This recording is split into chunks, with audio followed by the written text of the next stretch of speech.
Hey! Tambala na! At eto na sila, ang nag-iisang masugid na tagahanga ni Nicole Yala. Chris Chuper! Kasama ang nag-iisang diehard fan ni Chris Chuper, Nicole Yala! Dear Nicole and Chris. Dear Nicole and Chris. Dear Nicole and Chris. Dear Nicole and Chris.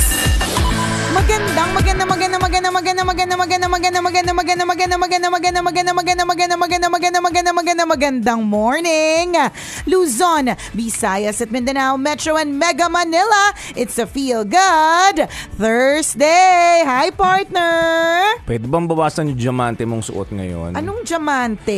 Ayun, isang tipak lang. Tawas yan. Tawas crystals. Kasi naman ikaw hanggang ngayon tawas na durog ka pa rin. Doon naman tayo sa buo. Doon na tayo sa buo. Ang Tawas creative crystals. mo, ha? Well, syempre. Ganun talaga. Well. Yung diretso pahid sa kilikili dahil sa suot na tipak na na tawas. Ang galing mo doon. Very creative ka dyan. Alam mo na, di ba? Ganun talaga. Oh. Yung sino mag-aakala sa yung wala kang pera, no? Sino? Pagkaganyan yung mga suotan mo. Ako? No? Bakit? Oo. Pati isang tipak lang mamaya. Wala. Huwag kayo naniniwala sa mga suot ko. Ganun ka lang. O, di ba? Wag mong steady mo lang. Ayan, teka. Hindi nanginginig talaga yung kamay ko. May pasma. Steady mo yung kamay mo. Ayaw mag-steady. Hindi kasi, pasmado kasi talaga. Sabi nila, ihian ko daw ng umaga eh. Ginawa ko naman. Lalong lumala. Oo, lumala lalo. Pero ginawa ko yun. Talaga In ba? fairness, natanggal. Hindi, kulang ka sa kulang yung sinabi sa'yo. Ano ba? Iihian mo at ihilamos mo. Ay, hindi. Regla yun, partner. Sa akin din nakarating yan. Kasi lalaki ka, wala kang regla. Ganon. Talaga, pang paano yun? Ha? Paano yung Pampakinis ng kutis. Ay talaga, baka hindi na. Oo nga, natatandaan ko. Kahit hindi na talaga. Kasi nung araw, partner, mga usapang nga, sa umuwi kami noon sa Bicol. Tapos yung mga pinsan ko talaga, in fair, alam mo yun, syempre, nung mga panahon na yun, hindi pa rin naman talaga uso ang mga rejuve. Kung meron mga astringent, number 5 lang, yung talagang pasunugan talaga ito ng balat. Pero yung mga pinsan ko talagang, hindi talaga, makikinis talaga silang natural. Alam mo yun, hindi kailangan ng mga kung anek-anek. Na may mga kabatch ko. Chinchanso lang yung patok na patok nun eh. Wala, hindi nga nila need. Hindi nga nila. Mga pinsan ko naka-age ko, partner ha. Tapos, ang laging sinasabi nila nun, dapat daw, kasi yung unang regla daw, ganyan. Pinapahid daw kasi sa mukha. Okay. Oo, ako partner, 16 years old na, hindi pa ako nagkakaroon. Akala ko talaga lalaki ako. Kaya nga nung partner, nung ang tagal ko bago mabuntis, sabi ko, na-confirm talaga, lalaki yata talaga, okay? Kasi isipin mo, lahat na ng tao, lahat na nakabatch ko partner nagkaroon na ng period. Tapos ako hindi, 16 years old. So, syempre, yung pimple talagang parang nagagalit talaga sila. Parang may mga sarili po sila mga community, diba? So, ang sinabi talaga sa akin noon, parang, basta, sa unang beses na magkaroon ka, ganyan, ipapahid mo daw sa mukha mo. Yan yung mga sinabi. Tapos, pati yung iihian mo nga yung kamay mo kung pasmado ka. Mga ginawa ko yan. Sarap. So ulitin ko lang, no? So confirmed dito na ginawa mo talaga. Ano naman ang naging effect? Anong pakiramdam? Tell us the experience. Well, hindi ko naman kasi siya... Nag-i-imagine kami lahat ngayon. Correct, itsura mo nun. Ganito lang yung partner. Hindi ko naman siya ginawang mud pack na overnight siya sa mukha ko. So, ibig sabihin, hindi naman siya ganun ka nakakadire. Alam mo, ewan ko ba? Minsan may mga ganun talaga mga paniniwala. Tapos, for some reason... Ginagawa talaga nung mga iba. Pero effective ba siya? Napatunayan mo bang totoo? Hindi ko siya ginawa. Ang ginawa ko yung iihian yung kamay para matanggal yung pasma. Pero yung regla sa mukha, hindi talaga kaya ng powers ko. Buti na lang din Parang hindi ko naman pinagsisihan kasi eventually naman pala magiging high-tech na yung mundo. May mga ibang ways para maging makinis na hindi mo kailangan magpahid ng regla sa mukha. Sorry talaga. Alam niyo po ba yun? Narinig niyo na yun. Hindi sa inyo lang daw yun. Sa family lang pala namin. May something talaga yung family namin. May kakaibang paniniwala na hindi sinundan ng buong community. Meron pala talaga. May mga ganun. Actually, madaming mga bagay na ginagawa noon na up until now, may mga gumagawa pa rin. Pero may mga ibang hindi na ginagawa. So, for example, partner, yung big kiss. Sa pusod. Ewan ko kung yung mga younger moms. Kung ginagawa pa yon, meron pa po ba? Pwedeng ginagawa pa rin nila yon kasi ito ay salin na kultura na ng pamilya nila. Hindi basta big kiss yun na may pisong malaki sa pusod na nakalagay tapos saka mo hihigpitan. Hindi naman mahigpit. Yung katamtamang tali sa bewang. Ano daw ang purpose nun? Para lumubog yung pusod. Oo, may mga ganon. Tinan mo lahat tayo lubog ang pusod. Sabi, may mga ganyan. Pero in time, lumulubog naman talaga siya kahit di mo siya lagyan. Ay, oo nga. Tsaka in time, lalabas din siya kahit big kiss ka. Hindi, alam mo, ako, parang siguro binikis ako kasi yun naman yung uso ng araw. Parang dapat lahat, di ba? Kung lahat ginagawa yun, ba't hindi mo gagawin, di ba? Ayun, awa ng Diyos, nung buntis din naman ako, lumabas din naman yung pusod ko, nagkaroon ako ng hernia. Alam mo yun? So, wala siyang basihan talaga. Ewan ko, parang katulad na isa may nagsabi, dapat nung baby pa yung anak ko dapat binibigkisan mo siya para ang katwiran niya naman para lumit yung tiyan. Sabi niya, ako nga binigkisan ako ng nanay ko sabi niya. Parang girdle, Oo, parang gano'n. Sabi niya, para pag lumaki, balit yung tiyan. Yun yung parang paniniwala. Tapos nung tumingin ako sa tiyan niya, parang ayoko na lang mag-talk. The design is very makapanakit kapag ka nag-talk ako. Parang gusto ko sabihin, talaga ikaw talaga nagsabi niya.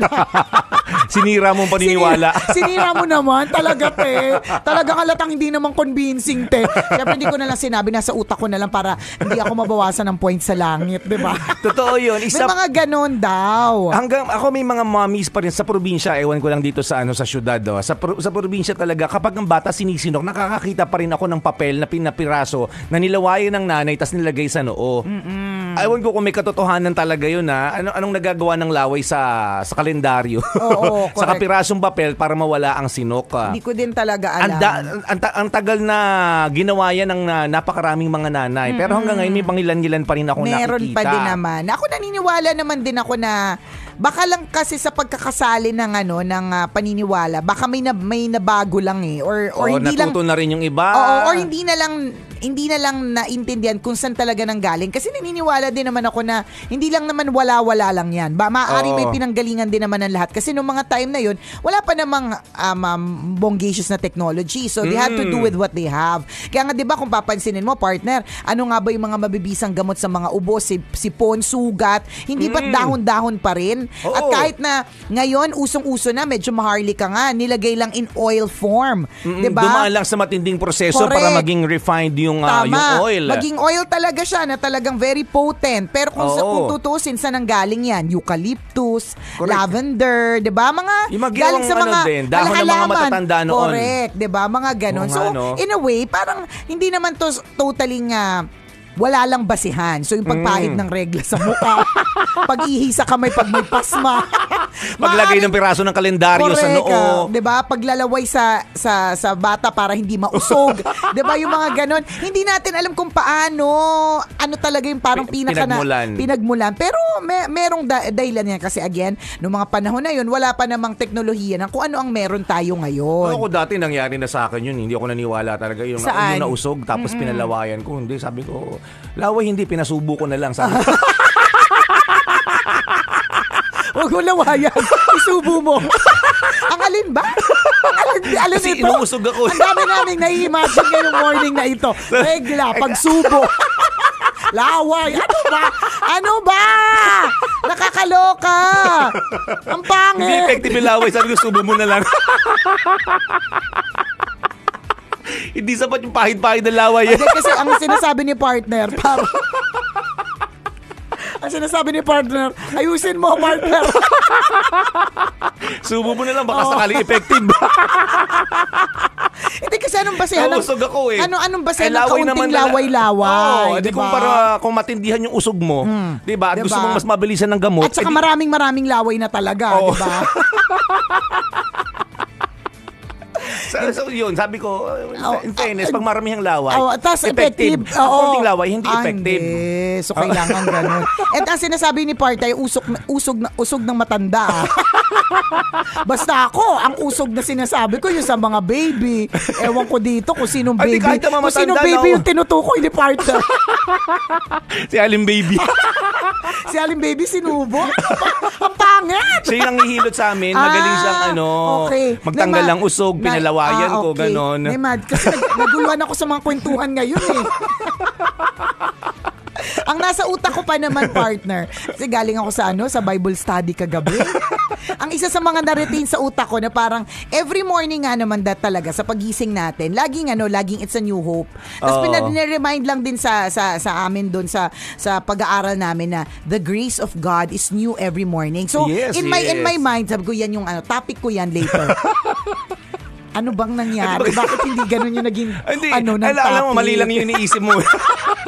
O sige, diba usog naman yung pinag-uusapan natin dito? Kasi naman sinabihan, naglagay ka ng subo, alam mo naman. Kung ginawa ni Aling Baby. At wala yung usog ko, di sinabi ko effective. Sa bagay, di ba? Ganun lang naman yun eh. Okay, pero balik tayo. The grace of God is new every morning. Ay nako, pero totoo no, madaming mga kung ano-ano tayong mga paniniwala na minsan tinatanggap pa rin natin hanggang ngayon. Tapos minsan dahil nga moderno na yung panahon, hindi na. Parang katulad ng partner, yung sa pagpapanganak, di ba? Parang biglang nauso ulit yung water birth. O kaya yung birth na talagang walang tawag doon, painful, hindi painless, yung talagang raramdamin mo talaga lahat, yung mga ganon. Yung OB ko partner, hindi naniniwala sa ganon kasi parang inattempt ko yun kasi sabi ko, medyo uso, parang ang saya tingnan pagka parang na-achieve mo, parang feel mo yung motherhood. Tapos na-realize ko lang din naman talaga, hindi naman porke hindi mo ginawa yun, hindi ka magiging mother. Tsaka wala naman nagsabi nun. Wala naman. Kasi naman nagsabi nun, bala kayo. Correct, hindi kasi. Tapos yung na-realize ko, yung mga nakita kong mga ganan, yung mga artista na gumawa, tapos na-realize ko, ang gaganda pa rin nila kahit pawisan sila, tapos nakakunot. Kung ako gagawa, tapos pipicturean ako, sigurado ako talagang, mukha talaga ako natataing constipated, hindi mo maintindihan. So, tinigil ko na yung pag-iilusyon. Pero more so, ang sinabi sa akin ng OB ko noon, hindi ko sabi niya, modern na kasi yung world. Bakit pa tayo bumabalik dun sa world na dun sa pahihirapan. Yung pahihirapan natin na tubig lang malalabas. I have nothing against waterbirds. Ang galing po niyan.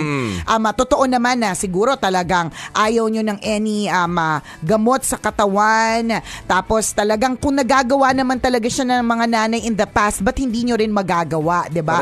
Nothing against isang pagpupugay at napakagagaling. Pero hindi naman ibig sabihin na porke hindi mo ginawa yun, porke mas pinili mo ang epidural, pinili mo ang painless, pinili mong cesarean para tulog ka lang or whatever, you become less of a mother. Kasi hindi mo naramdaman yung pain. Hindi, walang ganon. Correct, hindi naman contest yun eh. Anong pasakitan, ganon. Kaya nga, ang pinaka nasaktan siya talaga. Bida yung nakaramdam lang ng sakit. Pinaka magagaling na nanay, yung nasaktan lang, hindi ganon. Walang ganon, yes. Walang ganon. So yun naman ang kanyang yun yung kanyang paniniwala. So ganon din pagdating sa yung tinatawag na ba yun, partner? Yung pagbagong panganak, uupo ka sa arenolang may mga bayabas, tsaka, anong tawag doon? Langgas ba yun, Lo? Yun. Tinanong ko yun, dapat ba ako maglanggas? Ganyan. Tapos sabi niya, alam mo. Sabi niya, oo, kasi kakatuli mo lang. Ay, ano ba? Langgas ba? Hindi ko alam yung term, nakalimutan ko na. Langgas ba sa tuli? Sa amin, langgas. Parang ganun din naman yung idea eh. Parang may pinakulo ang dahon ng bayabas. Parang ganun, parang mas gumaling. Panlinis. Ayun nga, panglinis. Tapos para mas gumaling agad yung sugat. So, tinanong ko yun, dapat po ba kung umupo sa sa ganyan? Tapos sabi niya, alam mo kaya nga may mga moderno ng mga antiseptic, antibacterial ganitechiwa, sabi niya. Kasi para mas mapagaan na natin yung buhay natin. Sabi niya, so doon na tayo, edi yun na lang ang gawin mo. Pero dahil nga may mga matatanda pa rin ako sa paligid noon, meron kaming yaya noon na talagang matanda na naniniwala. Nung pakapanganak ko partner, hinanda niya talaga. Wala akong choice, umupo ka dyan. Ganon. So, may mga ganon pa din naman talaga. Correct. Totoo. Yung mga pampahid natin ngayon, nag-evolve na eh. Ako naalala ko dati, first aid, unang luna sa akin nung nahiwa tong kamay ko na to. Ang ginawa talaga yung upos ng, hindi upos, yung loob ng yosi. Anong tawag doon? Yung yung tabako. Oo. Tabako. Inanganga pa nung nung naglagay sa akin. So may laway din? Ano ba yun? Napakamakmang yan. Si Aling Baby ulit. O sinubo din ni Aling Baby. Sugat mo. Si Aling Baby talaga. Ang daming talent.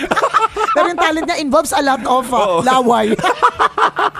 Ang dami niya naging contribution sa buhay ko eh. Oo, ano yun, kasi talaga, siyempre, dugo, bumabagsak na ganyan. Kulay itim na nga yung dugo kasi tinamaan yung ugat, hindi siya red. Hindi, maitim lang talaga budhi mo. Walang ganon. Walang connection sa arteries at veins. Maitim talagang budhi, bata pa lang. Wag natin baguhin. Kaya pala albularyo talaga yung lumapit sa akin kasi alam niya. Si Aling Baby din yun. Grabe, daming talent ni Aling Baby. Iba din. Tapos. Nagulat talaga ako nag-iossi kasi siya noon. Yung mga matatanda noon sa probinsya, baligtad yung sinde. Diba? Yung sinde, hindi nasa labas, nasa loob ng bibig yung sinde. Okay. Ganon yung hit-hit nila. Tapos ninunguya nga nila, totoo ninunguya nila yung tabako. Tapos, ilalagay sa sugat. Nilagay dito. Nagbabaga pa? Hindi naman. Hindi na iba. Hindi, sabi mo fraternity pala. Sinusunog yung kamay ng bata. May brotherhood ba? Aling Baby. President din ng brotherhood. Grabe naman si Aling Baby. Bida-bida. Ang daming gustong gawin in life. Tapos. Hindi, walang sindi. Walang sindi. Babalay ko, hindi ko naman alam yung mga ways ni Aling Baby. Okay. Nilagay talaga yung tabako. Galing sa ninuya. Ninuya. Siguro naman ako talaga yung nagkalaway niya ako. Kaya pala minsan, sa laula ka din, galing talaga kay Aling Baby yan. Tas may mga ganon. Nakwento ko to sa doktor nung minsan. Naku, hindi pwede yung ganon. Kasi syempre, una, yung bacteria na galing sa mouth. Alam naman po natin na ang bibig po ay napakadumi. Totoo. Ito po ay medium. Ito po ay lugar kung saan napakarami pong germs, bacteria at kung anik-anik. Tapos pangalawa, bakit tabako tabako yung nakalagay sa kamay mo? Baka kasi yung mga dahon-dahon, yun yung point. Nag-absorb para hindi na bumagsak yung dugo. And in fairness nga, tumigil. Tumigil naman. May ganon. So, mga ganon. So, na dati pwedeng tanggapin, ngayon hindi pwedeng tanggapin. May mga ganyan kasi din. nag-i-evolve na nga, di ba? Di ba? Whatever it is, kung ano man yung pinaniniwalaan, ganito na lang po. Para hindi nakakalito for you, maniwala ka lang dun sa mga taong talagang pinagkakatiwalaan mo. Kasi if you listen to everybody, talagang malilito ka niyan. Sino ba talaga ang tama? Ano ba talaga ang tama? So, makinig ka lang dun sa mga taong talagang tried, proven, and tested who care for you. Correct. Diba? At talagang nandyan at pinaniniwalaan mo sa buhay mo. Huwag kang makikinig sa lahat ng tao. Malilito ka kasi napakaraming kasabihan, napakaraming paniniwala, tradisyon, luma at bago, napakarami niyan. Pero ang pinaka-importante, at tulad na ng intention ko, partner, na pag-usapan, it's another beautiful morning. Yes. And tandaan, the grace of God is new every morning. So, Amen. Let's all have hope ngayong umagang ito. Muli ako po si Nicole Yala. At ako naman si Cambio King Chris Chuper. Na nagpapaalala, una magdasal ka para mabuhay ka, pangalawa mag-toothbrush ka para mabuhay naman iba. Yun! This portion was brought to you by Palawan Pay and Palawan Express. Pera padala. Basta pera padala. Para sa lahat ng mga kabisya natin, mga tambalanista natin, nagbabalik po ang Facebook Live ng Tambalan sa Gabi. Yan. Mamayang gabi, isa na namang episode para sa Red Horse Beer. Yan. So meron pong kwento na may wagang Bornay mamayang gabi. Anong oras, partner? 8 p.m. Yan. Nakita-kits po tayo dito rin po sa Facebook ng Love Radio Manila. Ang tambayanan yun ha. Mamaya markahan sa mga kalendaryo. I-alarm nyo na. Yes. Na manonood kayo ng tambalan mamaya sa Facebook Live, sa Facebook ng Love Radio Manila. Yun. Okay, mawawala. Bonding pa rin tayo kahit gabi. Merong kwento ng mahiwagang Bornay. Sa true.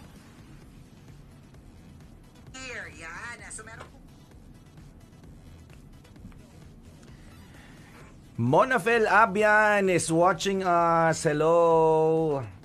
Hi, Monafel. Morning.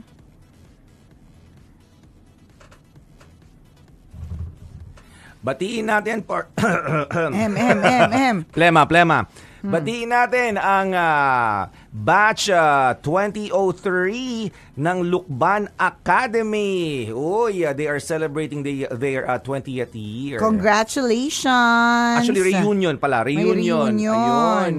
Grabe, 20 years na kayong graduate pero mukha pa rin kayong mga bata. Naks naman. Taray. Enjoy your reunion, bonding, raffle, inuman. Pasikat na mga kusinong mga yumaman. Diba? O again, enjoy your celebration. Yan, Yes. batch 2003 ng Lukban Academy. Galing yan sa inyong magandang batchmate na si Charlotte Halili. Okay, enjoy po yung reunion. Sabi ni Bernard M. Gaming or Gaming, 3 anak ko puro girl. Ayoko ilabas pag mga babies pa kasi ayokong lawayan ng kung sino-sino. Yung sinulid na itim kapag nilalagay sa daliri ng paa, yung pinakamalaki na daliri kapag may kulani. Oh, May ganun din. For some reason, totoo po siya. Ang big kiss naman para iwasan ng lus-lus lalo sa lalaki. Shoutout po from Noli Car Audio and Car Accessories, MacArthur Highway, Mabalacat, Pampanga. Talaga? Para may iwasan ng lus-lus. Oo, ganun na. Kaya pala, alam lang namin pusod eh. Oo, para sa akala ko pusod rin na hindi luluwa. Pabati po ang mga ka-work dito sa Smart Style Apparel, sabi ni Eugene Martinez. Hello! Hello kay Koki Garin. Miss you guys. Sabi niya, stay safe and praying for your good health always. Hi, Koki! Good morning!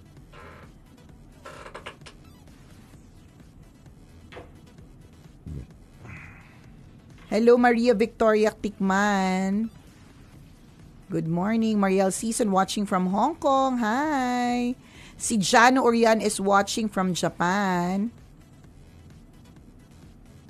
Nicole, take 1 tablespoon ng manuka honey per day para iwas sore throat. Alam nyo po, mga ano na lang yan, hindi na, mga help na lang siya. Pero the best po talaga is wag akong dumaldal pag hindi ko kailangan. Oo naman. Tama. Lahat po ang dami ko pong sinispray sa lalamunan, tinitirang honey, pinapatak na oil, umiinom ako ng malamig, umiinom ako ng mainit, umiinom ako ng lukewarm.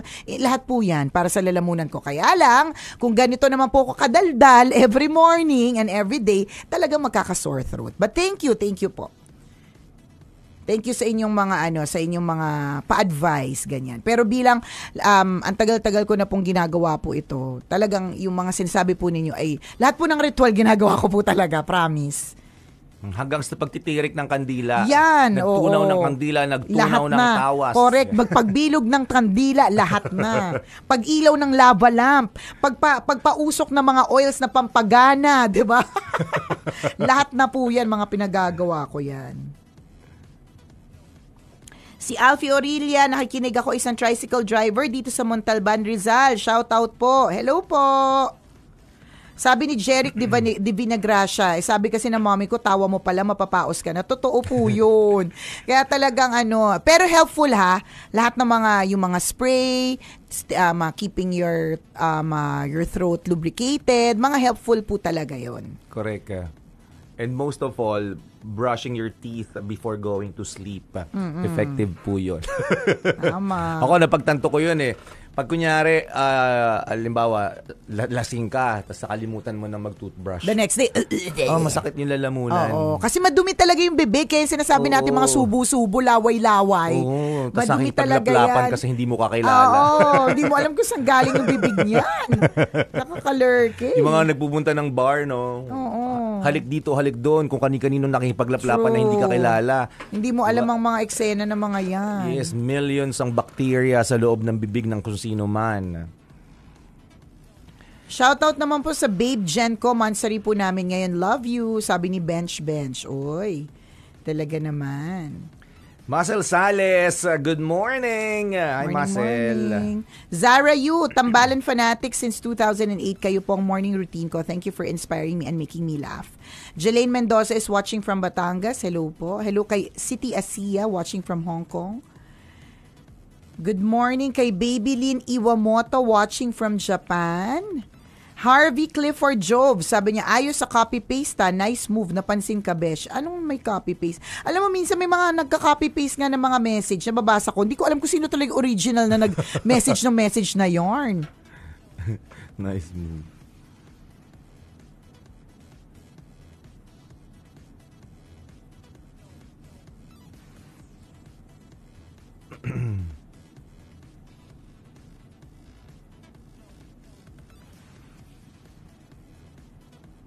Yan. Pabati naman po kay Alan Paul na lablab ng buhay ko. Galing kay Mark. Ay, okay. Alfie Aurelia, shoutout sa anak ko na si Princess Brianna at sa asawa ko na si Luz Viminda.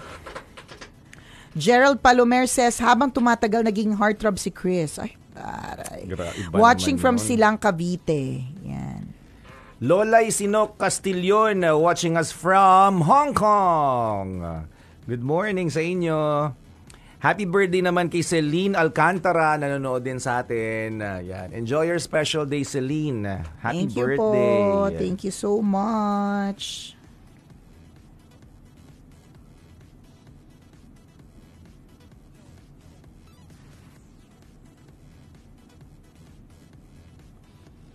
Sabi ni Rachel Ann Relosa Guerrero, good morning tambalan, wala naman po minsan mawawala kung susunod po tayo pero ingat pa rin tayo. Pa-shoutout naman from Las Piñas. Actually, yun naman yung dahilan kung ba't sinusunod pa rin siya eh. Kasi wala namang, in fairness, wala namang mawawala sa'yo kapag ka naglanggas ka. Wala naman din mawawala sa'yo kapag ka nagbig kiss ka. Wala namang mawawala sa'yo. Just make sure na na safe lang. Yes. Kasi baby yan.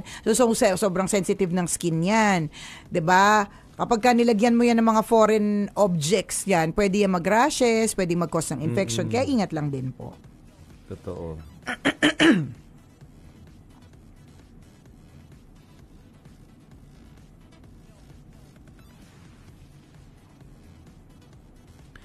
Yun.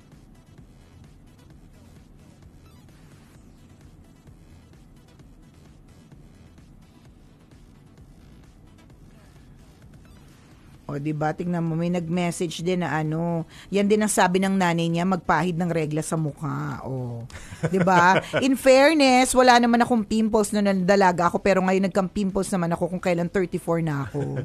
O, di pahiran mo ulit. Tapos ganito pa, ito isang tinuturo to sa sa Junaki School. Basta yun. Sabi niya, tumalon daw sa hagdan sa unang araw ng para tumangkad. Parang nadinig ko nga Oo, yun. parang ganun. Or parang pangatlong steps. ang sabi daw, parang tatlo daw, isa-skip mo yung tatlo para 3 days lang daw lagi yung regla mo. May mga ganong pang kemerot. Tapos yung iba nga, para daw tumangkad. O sabi nitong tambalanisa natin, edi ngayon hanggang 4:11. Alam mo, kahit naman gaano pagtatalon, kung ang pamilya ninyo ay gasolito lang ang height, talagang wala rin po may dudulot yung pagtalon-talon na yan. Ang dami mga mga sabi-sabi talaga tayo mga Pinoy na pwede mong paniwalaan pero pwede rin namang hindi. Nakakatawa kasi eh. Bakit ka tatangkad kung tatalon ka ng 3 beses sa hagdan? At make sure basta safe. Yun lang talaga ang pinaka-importante doon. Kung gagawin nyo yung paniniwalang yon o sinabi sa inyo na gawin mo yon, make sure na safe. Kung magiging alanganin sa ang sarili mo o yung kung sino mang gagawa nun, huwag niyong gagawin.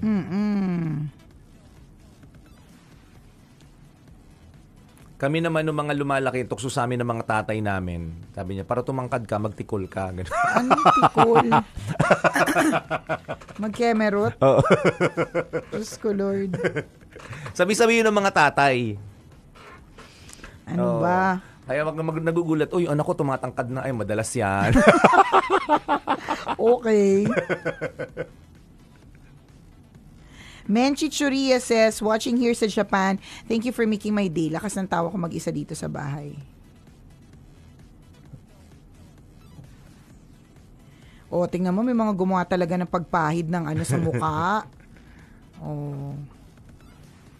Tingnan mo, si Joanna Fernan, sabi niya, from Mamila's Purple Kitchen. Noted po ang menudo at rellenong bangus. Ako po ang magde-deliver para makita ko kayo in person. Ganyan. G na tayo dyan. Alberto Villamor of Road Warrior, shout out. Morning. Gemaline Gregorio Marasigan says, shout out sa pinuntahan kong birthday kagabi. Hindi ako makamove on kasi hindi ako nakapag-uwi ng souvenirs. At kinuha mo yung mantel, souvenir din siya. Baka kaya hindi siya makamove on kasi gusto niya yung mantel, hindi niya nakuha. Oy, kitang-kita pag nawala yung mantel lang isang table. Ito yung sasabihin ko sa'yo, mag-move on ka na kasi ang mantel ay hindi souvenir. Sabi ni Jocelyn na Kudyamat, wag daw din kakain na maasim pag may regla, Miss Nicole. Ang malala pa, bawal daw maligo kasi aakyat ang dugo sa ulo mo. May ganun, partner. Isipin mo kung gaano ka nakakadiri yun na hindi ka naliligo. How uncomfortable it is. Pero may ganun ako narinig na bawal daw maligo kasi daw aakit daw yung dugo sa ulo. Di wow. At pag umakit yung dugo sa ulo, ano mangyayari? Mababaliw. Oo, yun, mababaliw. Bawal nga. matulog ng basa ang buhok kasi pagising mo, baliw ka na. Kaya pala ako baliw. Yung mga ganong sabi-sabi nga. Marilyn Garcia Estrada, pang 9 na hello! From, ano ba flag to? Hindi ko makita masyado. Canada ba to? Lapit na akong tumayo. Si Reynold Morales is watching from Chicago. Sabi ni Jonathan Sack, Lukbanin Ari? Tikol lang pala? Tama ba yung ano ko? Lukbanin Ari. Tikol lang. Dalawa ibig sabihin ng tikol, pwedeng tagay yung isa. Regan Ricafort, nanonood sa atin from Taguig. Ayan, shoutout daw. Yun, na-shoutout ka na. Regan, good morning. Ayun, Taiwan pala. Akala ko flag ng Canada. Si Marilyn Garcia Estrada. Hello po from Lubao, Pampanga. Si Beng Paul Anisiete. Birthday daw ngayon ni Prisa Eloiza. 12th birthday. Happy birthday galing kay Geraldine Madera. Ayan. Alam mo partner, meron ako natanggap na balita. Ewan ko kung kayo po ay active tambalanista na dito po sa ating Facebook Live. Nakikita nyo siguro yung kanyang comment. And then, I found out recently that she passed. So, tayo ay nakikiramay dun sa pamilya ng tambalanista natin na si Lucille Salapang. Yan na, I think, active, very active siya. Very active siya sa Facebook Live natin. Lagi siyang nagko-comment sa IG stories ko, ganyan. So, I just found out recently. Parang pa nga natin siya minsan. Parang nanalo. Name, parang ganun. Tsaka parang, parang nanalo pa nga siya sa contest natin eh. Parang ganun yun. So, kami po ay nakikiramay sa kanyang pamilya. Yun. Sad yun. Nakakalungkot talaga. Jonar, nanonood sa atin from Tacloban. Good morning. Salamat sa inyo. Morning.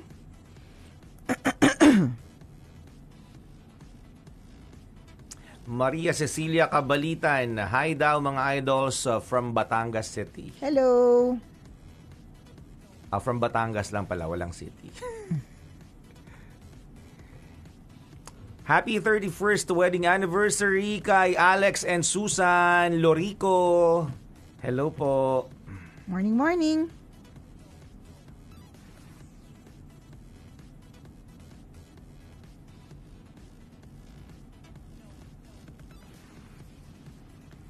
Siya daw yung nanalo ng headband partner. Nanalo yan siya ng headband. Sino nagsabi? Si Maria Moreno. Ayun. Espiritu. Si Maria Moreno Espiritu. Yan, na-meet ko rin yan. Nagpa-picture yan sa akin sa May Star City. Alam ko nanalo siya ng nung natin, birthday natin or anniversary, parang ganun. Basta headband nanalo siya. Yun. Had I known earlier, I would have visited.